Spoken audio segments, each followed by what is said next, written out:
To prepare this gluten-free coconut sponge, we'll start by mixing on place all ingredients needed, lining the baking tray and preheating the oven as detailed on the instructions. Then we'll start beating the eggs to create a good structure of the foam by gradually creating air pockets to sustain the texture. Then we'll start adding the sugar in few batches, and we'll beat with high speed in between to create more like a mayonnaise type of consistency.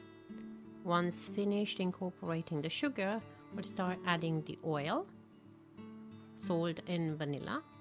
We'll carry on beating to incorporate everything evenly.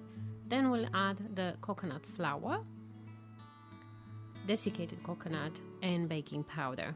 We'll just mix the baking powder with the flour, and then we'll put all the dry ingredients over the egg mixture and we'll fold in with a spatula, scraping the sides of the bowl to incorporate the dry ingredients into the wet ingredients. The mixture will be put on the pre-lined baking tray and it will go in the oven at 180 degrees for about 22 to 25 minutes.